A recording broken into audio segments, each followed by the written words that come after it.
and welcome to Inside Edition to discuss national, regional, and international issues in depth.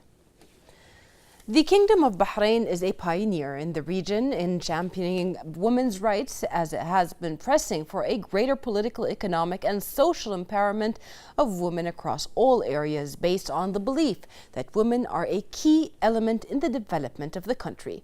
Recognizing that comprehensive development cannot be achieved without the active participation of women, the government of Bahrain actively seeks to integrate women's needs in national strategies and development programs. Bahraini women have assumed leading positions in various fields of work and responsibilities, including high-holding, high diplomatic and decision-making posts. While in 2002 it was a novelty in the modern history of Bahrain, the sight of women campaigning to be elected at both municipal and parliamentary elections is another story of success in the National Democratic March, as women were trained on all aspects of participating in elections and were encouraged to take part in running and voting. Today, Bahraini women celebrate 15 years of being a vital pillar of Representatives Council and Municipal Councils, looking forward to continue their success and take part at the next quadrennial elections on the 24th of November. To discuss those achievements and challenges, we are joined today by Shura Council member Dr. Fatma Al-Kohiji. But first, this for more. The reform project of His Majesty all these years has really opened doors to wide horizons in all aspects. And of course, we have 18.8% of women holding parliamentary seats. We see today approximately, according to the recent statistics, 74.4% of women in our country hold or have reached a qualification of a secondary level education or higher education, compared to 80.4% of their male counterparts. So this in itself showing the balance that is coming about, the role that women play, and in general, women are known to be able to juggle. It's in their genes that they juggle family responsibilities, their career. They're able to manage somehow by the grace of God. And I would also like to share that regardless of whether the MP running for election is male or female, most important for the voter is to analyze according to the credibility of the person. So it's not because she's a female that I'm just going to vote for her. If she is capable and she can prove herself in that capacity to serve her nation and to serve the people, then well and good. Go out there and give your vote to whoever you feel is the best eligible for it. Woman empowerment, it's not like the basic empowerment that we are talking about 10, 20 years ago. Now Bahrain is talking about advanced empowerment to the woman. It's not before 20 years maybe we are thinking about having a woman as a manager in a bank, or as, let us say, a lawyer, or as consultant, or as, let us say, a head of a hospital, or a manager in a hospital. No more we are looking to that now. The woman in Bahrain had achieved many of achievements. Women in Bahrain now, we are not talking about the achievements on a political side only, but also we are talking about, woman has achieved many of, achievements outside Bahrain. You can see, you can follow the Bahrainese women. They are member now in many agencies and many organizations, international organizations, towards like human rights organizations. Many women, they are really, being active in such, organizations. Now in Bahrain, we are looking to the woman to be as a minister, or looking at her to be as, running a campaign in the parliament, to be as a parliamentarian, or to be in Shura Council. And this is how we are looking to the woman. So comparing the woman 20 years ago and now, we are really very proud of the woman. As I said, it's not only internally, not only nationally, but it is also jumped by the woman, Bahraini women jumped towards international achievements. And that's what we are really very happy to see that. Everybody noticed that by the years, the empowerment of women really pushes women, more and more to achieve and contribute to the development of Bahrain overall. I'm very happy and glad that too many women will be part of this process, and I wish them all the best. I wish to see more women in the parliament the coming year.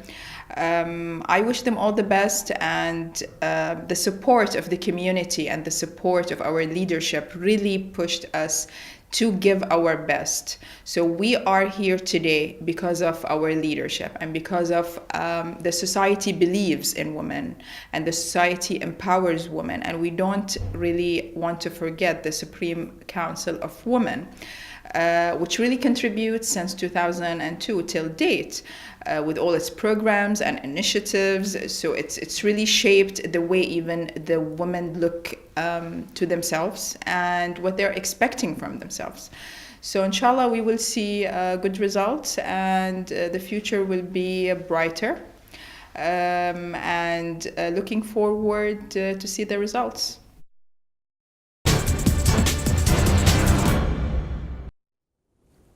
Welcome back, and joining us in the studio is Dr. Fatma Al-Kuhiji. Thank you very much for being with us today. Thank you. Dr. Fatma, now we've seen how women have been empowered by the leadership, by the people themselves over the years, the past years, and not just the past few years, like for a while now. How do you value the current representation of women at the municipal councils as well as the parliament and its various committees? Thank you for having me with you, Sarah. Okay.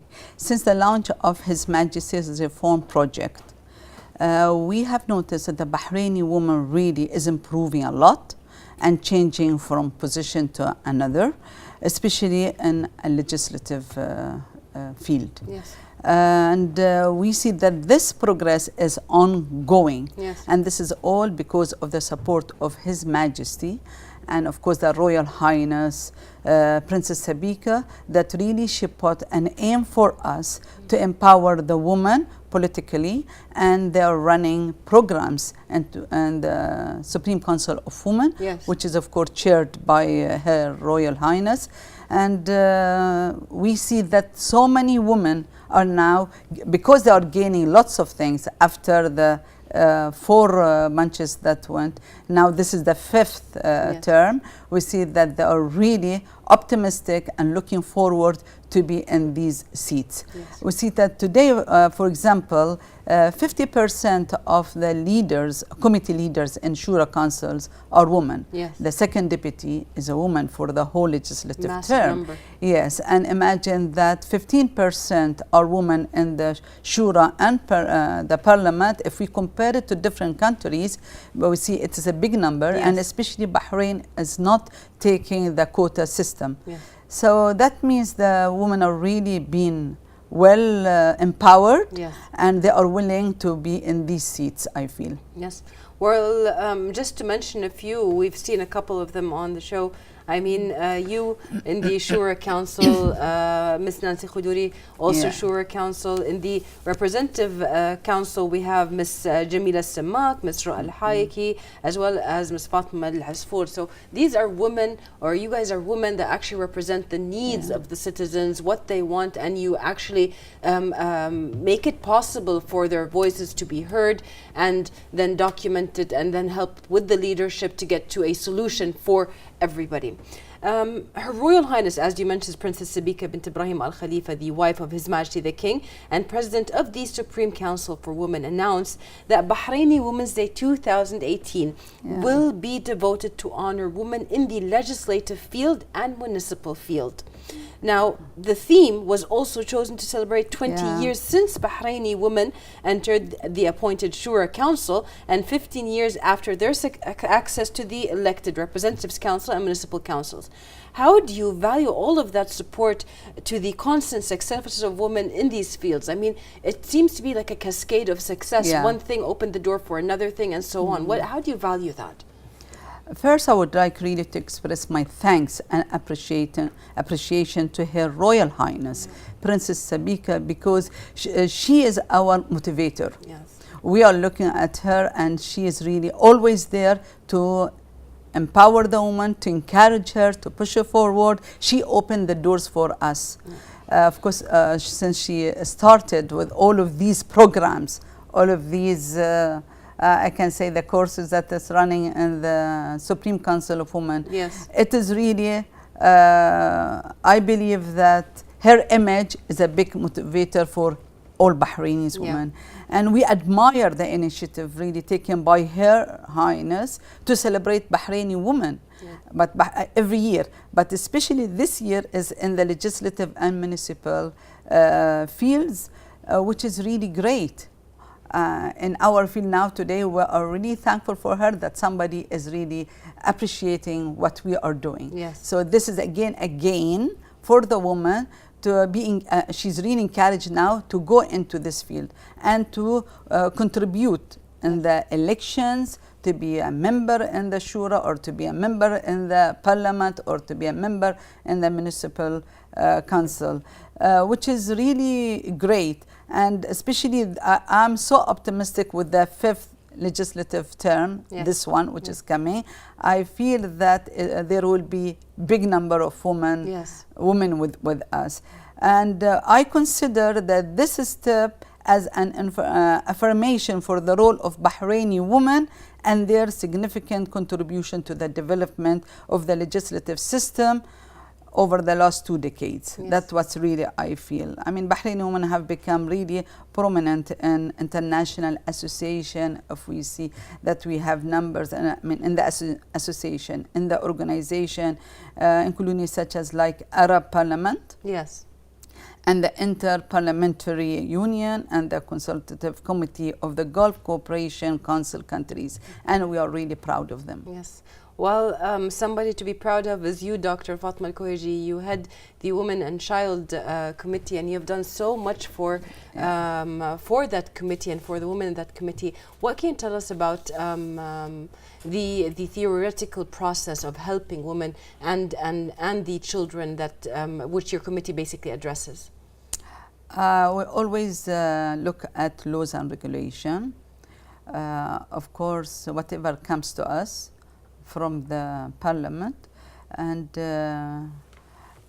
I feel that it's not only the Shura, even this is not only our concern, even Her Royal Highness concern. That's why nowadays that you see the mothers are very relaxed. That's what I can say. Not like old days. And they have their rights. Even if she's at home, she has her right, not only a working woman. Children have their own right. We can see that so many things that on the society, such as like, I mean, taking care of these kids, not only at home, to school, at the society, wherever they are. So we negotiate the laws and regulation, whatever comes to us. We try to really upgrade ourselves and compare Bahrain to the GCC countries, and then to the going out of the region, whatever happening in Europe, for example, United States and Far East. We try to get the most outcome of these laws and regulation, try to implement it according to our Islamic law. And it's people like you, Doctor, that basically make this possible for future generations. In your opinion, do you think that Bahraini women are well prepared for the 2018 elections? This question is really coming to me always whenever they say, are they ready? Are they ready? I feel Today I see that the legislative achievements of Bahraini women, the many gains they really acquired, and have a major factor motivating women to continue political participation and contribution to the promotion of legislation and laws. They change, I mean, because of man in the society's vision changed. So we see that the man is a supportive person to the woman, and she doesn't feel that I don't have any support. If she's a mother, if she's a wife, it is. The family itself, they're supporting the mother, or So you see that people are really supporting women in the society to go forward and really look for this legislative committee and think of it. Why not to be a member of that? And especially if she has a goal. Yes. She wants to achieve that goal in the society, of course, and she tries to come to the parliament in a way that she can develop Yes. the laws and, of course, regulations.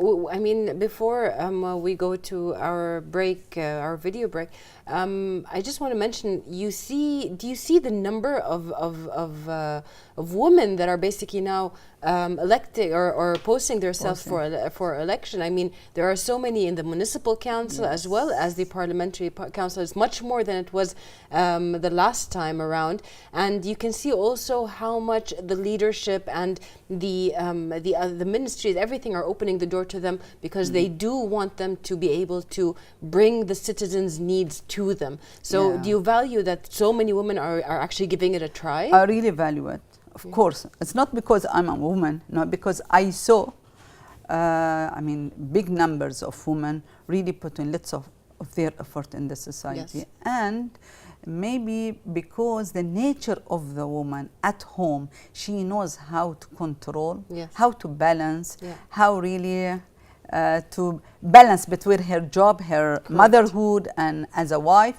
So she can do it. And not just that, always we are thinking as women what to do to upgrade the level of the society, what to do to upgrade the level of our children. So we have ambition, we have inside ourselves, we have things that we want to give it to the society. So I think they are going to be great in their position. And the number, what I'm saying, when I go around, I'm really astonished, and it's really something. I couldn't believe that within, I mean, after only 4 terms, this is our 5th, and the number is getting really big. That means maybe the 6th will be more than the men. Yes, probably. Yeah. Well, the president of the Euro-Gulf Information Center, Dr. Mitchell Belfer, and head of the research at the center, Ms. Singia Bianco, also highlighted the importance of empowering women in the parliamentary and political fields. Basically, since the beginning of the Bahrain direct democratic process, you've had a lot of women engagement, and I've met over the years some wonderful women members of parliament as well as members of the Shura Council. I find that the women, and even I have to say women who are in very important positions on defense and security, you know, and different types of agendas, and to see more women, you know, being interested in politics and entering and trying to enter and competing over seats in parliament is an amazing thing to see. This kind of women's empowerment is not only omitted from many discussions about Bahrain, but it's actually a fundamental part of the country. Women empowerment is a key to the success of the country. It's too small not to include women, but it's never not included women. So going back to the beginning of the country, women have been involved in state building all along. And so it stands to reason that women would also participate more and more as time goes on in the political process and decision making. So I think that I'm not the only one to welcome women into the political system there. I wouldn't say that women's struggles are over, they're not over anywhere, but in Bahrain they're certainly a lot easier than they are in other countries. And so I welcome, and I know that every Bahraini man that I've ever met also welcomes more and more women engagement and empowerment in the political system, just as in the other sectors of the country. Studies have proven that having more women taking part into the political process and into the body of decision making and policy making has a much more beneficial impact in terms of not only widening the representativeness of the body, in this case the parliament, but also adding a more diverse range of views and also a different kind of approach to policy making and decision making. Women are have an absolutely crucial role in any country from a social point of view, and most often from an economic point of view. And in Bahrain, there is a good example about that. So it's vital, it's natural that they should also have a representation in the political scene of said country, because that's the only way that they can reinforce the already big role that they play at the social and economic level.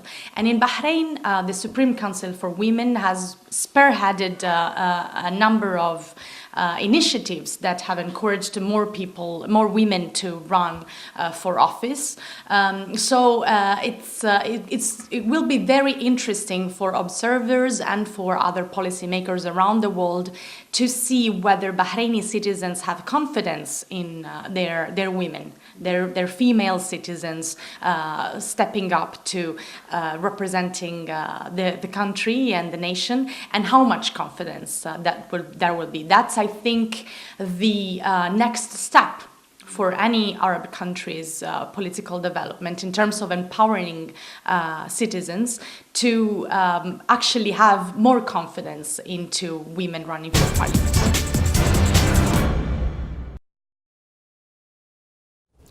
Well, still continuing on the fact that there's so many women candidates that are coming out, I think it's an interesting subject that we should talk more about. The actual number of women candidates has increased by 56%.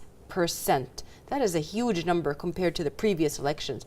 What's your view about such escalations and significance? Well, of course, everything has a reason behind it. So the legislative achievement of Bahraini women, and they gained a lot and acquired a lot, and have been a major factor in motivating women to continue political participation and contribution to the promotion of legislation and law. Home is not a place for the woman anymore. Yes. No, it's not like before, of course. They are part of the country, political and development process, they feel, so that's why they want to be there. And moreover, the unlimited support of women by the wise leadership, I feel. Yes. This is very important when they feel that the leadership is behind them, they are supporting them. And the Supreme Council of Women, as we mentioned, that they are playing a very big role. So therefore, it is not a surprise to see more women participating in the parliamentary and municipal elections, I feel. Yes.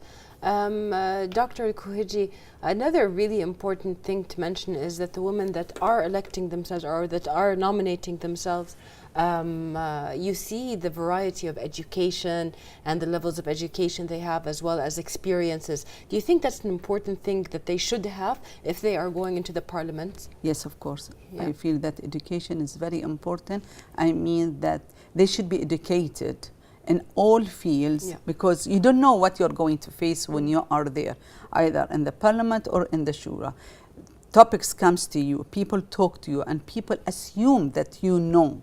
So it's very important for us really to educate ourselves before we take this step, this initiative step, that I want to be there. All right, are you ready? Yes. Internally, are you ready? Correct. Can you analyze the situation? This comes all because of the education that you've been through. So it's very good when you see that in the parliament today or in the Shura, we are 40%, but from different fields. Yes. We are really, when we get together, it's like we are, at the end, we are one unit. Yes. Because we support each other, and especially in the committees. For example, I'm in the services committee. Yes. We are coming from different background, but all of us, when we are looking at laws and regulations, we analyze it according to our background, our experience, our education, and we hope at the end that we take the decision to be the right for that law or that regulation. And that's why the decisions are usually very comprehensive, because of this multidisciplinary team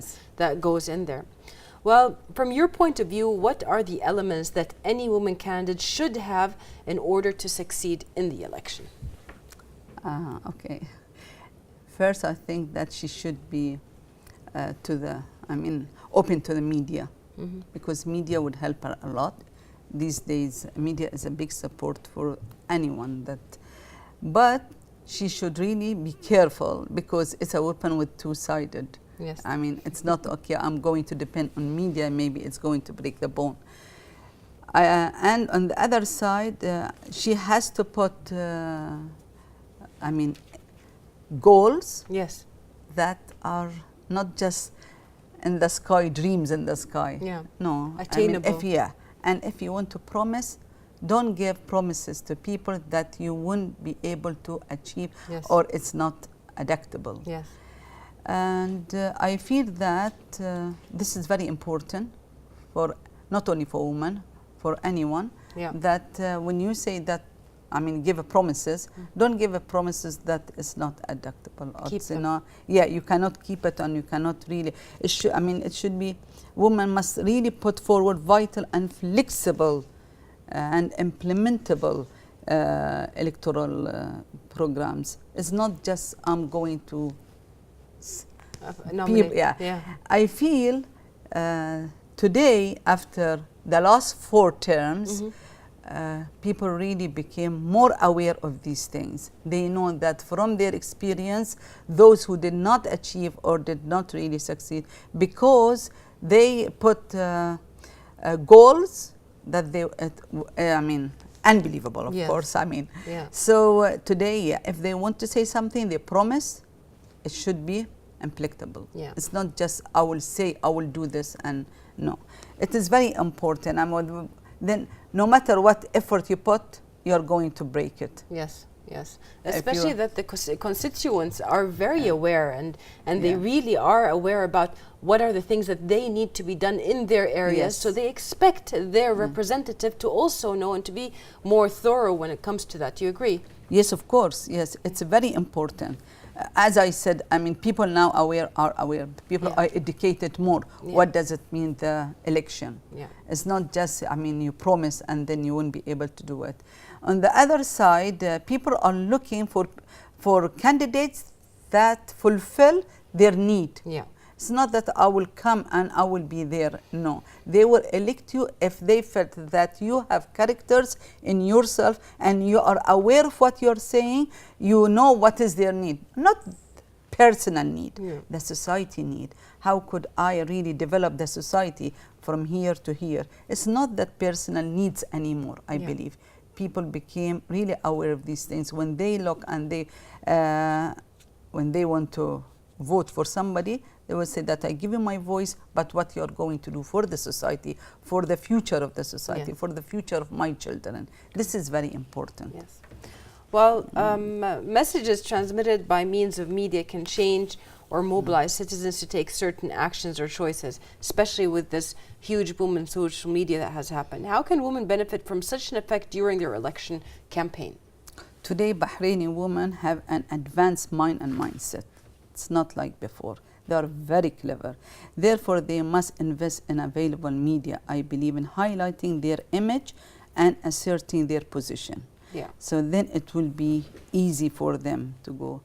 This could be done through exposure to various media, especially social media, as we mentioned earlier, which have become an important media platform for reaching a large segment of citizens. And it's very easy if they know how to deal with it. But as we said, it is again a weapon, two-sided weapon. Yes. You cannot just, okay, I will use the media, but at the end, what's going to happen to me? The media really visibility of Bahraini women must be based on facts about their achievements and how they contribute. Yeah. The contribution is very important. So it's focus on how they could contribute in drafting the important legislation that raise the name of the kingdom. Yes. Yeah. Put on that point, ending that point, what is the role that civil society institutions can play in terms of supporting women during the election? I think that the civil society institution are key element in educating community members. It's very important when we educate either children or teenagers or member in the society. Therefore, it has a national and social responsibility Yes. to enhance the image of Bahraini woman and the role she plays in promoting society through her presence in the parliament and municipal councils. Yes, yes. Yeah, I mean, before it was not like this, as you know, we can recall and we have some memories.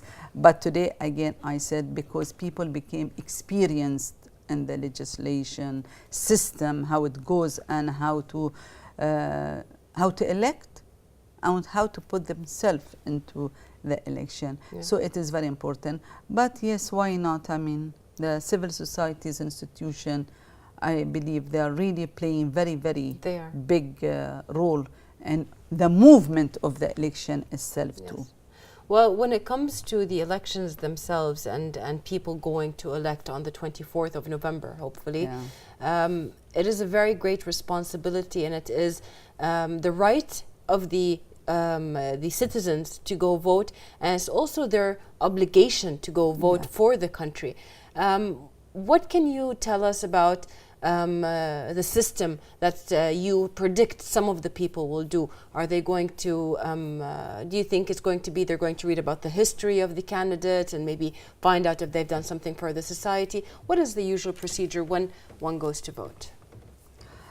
Today, when we get together, I listen to people that they are talking about, who we are going to vote for, okay?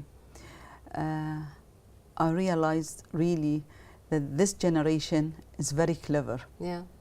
And they are digging in the media to read about his history. So my advice for those who want to really, look forward to be in the election or in the future, that take care of yourself. Always be on the right track. Because nowadays nothing could be really as a way and it's hidden. No. And people really want to put their trust in a person who is trustworthy. I do not want to vote for someone I don't know who is this. It's not that you look nice. It's not that anymore. It's about your achievements and what you did do. What you did from before. It's not today what you want to do, because this is like a voluntary work. Yeah, you are going to have the position in the parliament, but you should put yourself in a position that I am willing to support people. It's not that the chair I'm sitting on it. No, it's that how I achieve things to improve the level of the society, and especially if we wanted, as we said earlier, that to really with the level of different or open countries. Yes, it's not just like before old days. Nowadays, if you wanted to be there, people can dig your history and they know what kind of people you are. Your clients are your constituents, and they will look for everything they can find out about you, and because they want to see how are you going to help them, and that's why they dig. It's not for any other reasons. Well, we've almost gotten to the end of our show. Is there anything that you would like to add before we finish? About really the general women process and women empowerment. Yes, I really encourage women to empower herself in the politics. It's not because you want to go and to be in the parliament. It's how to deal. And you're right. This is your right. This is your children's right. Tomorrow you want to sit and talk to your kids. What you're going to talk about it. How you're going to educate your children for a future. How you're going to open their mind. It's not that today whatever the man said I'm going to do. That was long time ago. Women really were, okay, my husband said I elect this person. Today is not like that anymore. They have their own opinions. So it's very important that to really empower yourself. No need to go, just empower yourself. You should know what's going on the island, and it's like every 4 years you have to do it. Today you are here, tomorrow your children would be there.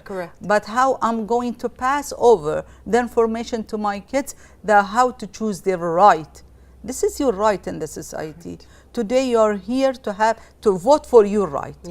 Vote for your right. It's not that. And I feel that beside that, even the woman even if she's at home, she is finding her rights.